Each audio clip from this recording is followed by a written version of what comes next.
ব্যৱসায় প্ৰতিষ্ঠান হিচাপে SHG আপোনালোকৰ 20 জন কৃষকক একগোট কৰি চেল্ফ হেল্প গ্ৰুপ অৰ্থাৎ SHG গঠন কৰাৰ মূল উদ্দেশ্যই হ'ল যে 20 জন কৃষকৰ একেলগে একোটা গোট হিচাপে তেওঁলোকৰ উৎপাদনৰ হাৰ বৃদ্ধি কৰি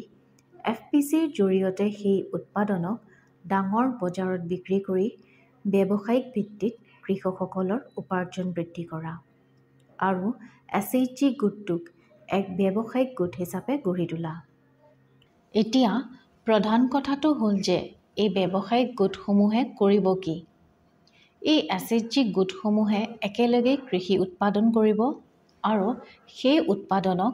পূৰ্ব নিৰ্ধাৰিত আৰু চুক্তিবদ্ধ বজাৰত বিক্ৰী কৰাৰ বাবে এক স্থিৰ তথা উচিত মূল্যত যথাসময়ত FPCক যোগান ধৰিব। আৰু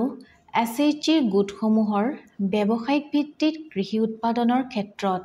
আপোনালোকৰ FPCয়ে এক গুৰুত্বপূৰ্ণ ভূমিকা গ্ৰহণ কৰিব। FPCয়ে SHGৰ কৃষকসকলৰ উৎপাদনক ব্যৱসায়িক ৰূপত বৃদ্ধি কৰিবৰ বাবে ডাঙৰ ডাঙৰ বজাৰৰ সৈতে যোগাযোগ কৰি সেই বজাৰৰ প্ৰয়োজনীয়তা অনুসৰি SHGৰ জৰিয়তে কণ্ট্ৰেক্ট ফাৰ্মিঙৰ মাধ্যমত উন্নত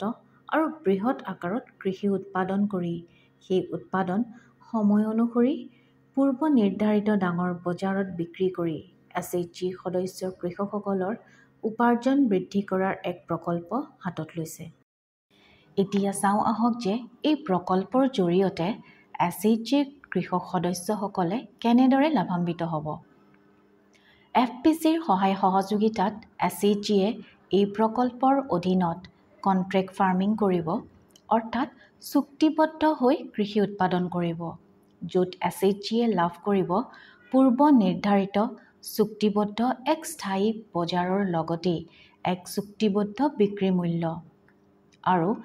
SHGৰ কৃষিকাৰ্যৰ প্ৰতিটো দিশতেই FPCয়ে বিভিন্ন বিষয়ক বিশেষজ্ঞসকলক সংস্থাৰ জৰিয়তে সম্পূৰ্ণ সহায় সহযোগিতা আগবঢ়াব।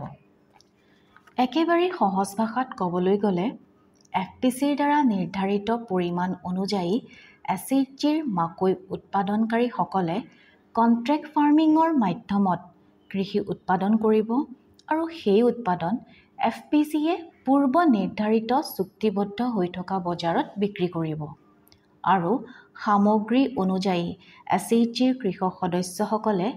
উৎপাদনৰ বিক্ৰী মূল্য তেওঁলোকৰ নিজৰ নিজৰ বেংক একাউণ্টত লাভ কৰিব। এতিয়া যদি FPCৰ এই প্ৰকল্প অনুযায়ী SHGৰ কৃষিকাৰ্যৰ বিষয়ে ক'বলৈ যাওঁ, তেনেহ'লে ক'ব পাৰি যে SHGৰ কৃষিৰ বাবে আৱশ্যকীয় বিভিন্ন সামগ্ৰী যেনে বীজ, সাৰ, কীটনাশক আদিবোৰ FPCয়ে অতি সুলভ মূল্যত SHGক যোগান ধৰিব আৰু লগতেই কৃষিজনিত অন্যান্য কাম-কাজৰ বাবেও প্ৰয়োজন হোৱা টকাৰ বাবে FPCয়ে SHGৰ কৃষক সদস্যসকলৰ বাবে বেংকৰ পৰা ক্ৰপ লোনৰো ব্যৱস্থা কৰিব। এইখিনিতে আপোনালোকক জনাব বিচাৰিছোঁ যে